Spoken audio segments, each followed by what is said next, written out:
I'm Steve for GameGrin. So this is Dirt 5. I want to give a big shout out to Codemasters for hooking us up with such an early release preview of this game. It's practically unheard of for a game to have such a polished build this early in its life cycle. It's still 4 months out from release at this point. So big thanks to Codemasters for setting this up for us. Now, following on from Dirt 4's concentration on being seemingly a more accessible version of the Rally series, Dirt 5 has taken a big step back to what made the earlier Dirt titles so much fun. And that is the essence of it. It's fun. As you can see, it's got all of the bright colors and the vibrancy of the earlier games in the series, Dirt 2 and Dirt 3. We did have the release trailer to go on, which showed us some of the more colourful aspects of the game anyway. But what this demo has allowed us to do is get our own first impressions of what Dirt 5 is going to be like. So in this build, we have 4 tracks we could play on, and there are a handful of car classes. There was 90s Rally, there is the Cross Raid, and we have buggies as well, and we have the sprint vehicles. It also shows off some of the dynamic weather, which you can see in the footage already starting.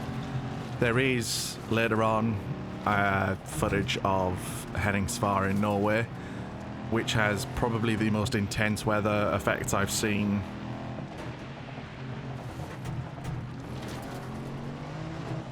They are baked in this demo. They're not dynamic in the sense that they will be in the release game. So each time you load up one of the 4 tracks, each subsequent load, it will give you a slightly different weather scenario. Well, I say slightly different. Entirely different would be much more to the point. But it gives you a different one to drive through each subsequent load. So it was quite nice to be able to quickly iterate through the different weather scenarios that we're going to see when the game releases in October. As I've already alluded to, it's not part of the Rally series of games. This is a different entry in the Dirt series. It's completely different to Rally. Rally is your more serious simulation side of things. Dirt 5 is going back to the fun, arcadey, take a car, take a track, throw it around those corners as much as you like, and just have absolute fun while you're doing it.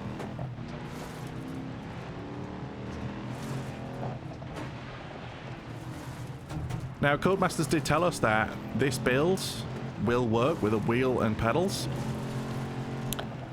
However, they did add a proviso saying that although it does work, it's not fine-tuned yet. There is still finalizations to be done with the implementation of, well, just of overall handling and mostly the force feedback.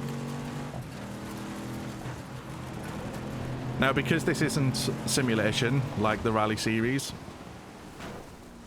the overall handling aspect of using a wheel can take something of a back seat in Dirt 5. Ultimately, what's going to matter here is whether the game is fun to play with a wheel.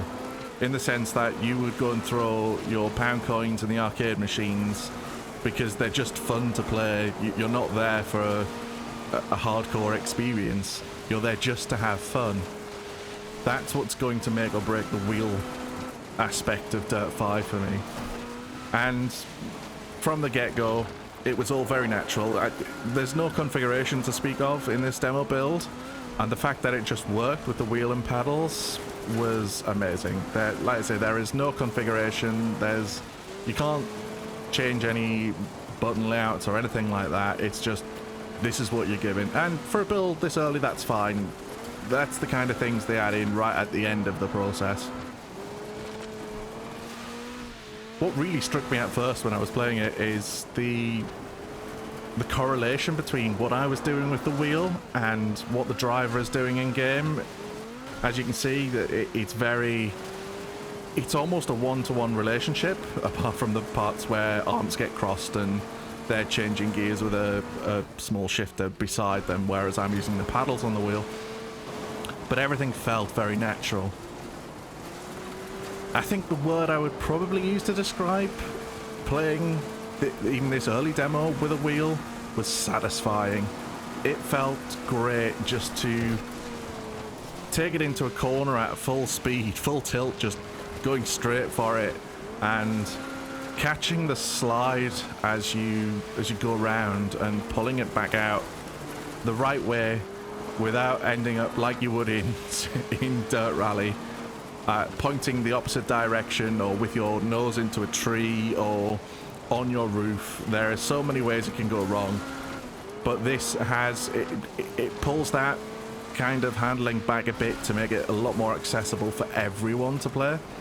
And that's great, because that's what the Dirt series, the original Dirt series, was. It never had the intentions of being a fully simulation race. It was just meant to be fun.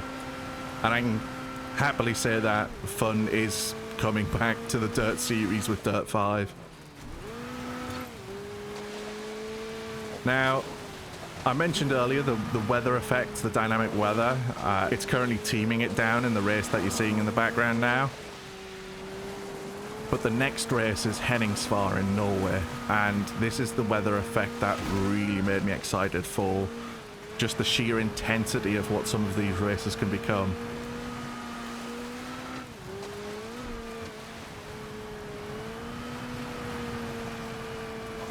So just as we come to the end of this race, I'm going to let Henningsvar in Norway take the center stage.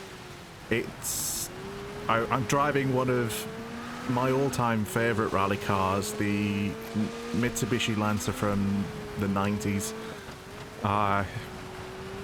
Everybody always goes Subaru because Colin McRae, but I don't know. The Lancer has something special to my heart for some reason. But I'm going to let Henningsvar take the wheel for the next few minutes, so you can get a full appreciation of what this gameplay is going to be like.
So thanks again to Codemasters for hooking us up with this build, this early demo build of Dirt 5 to try. Again, it's very rare for something like this to happen, so want to give them the shout out they deserve for this.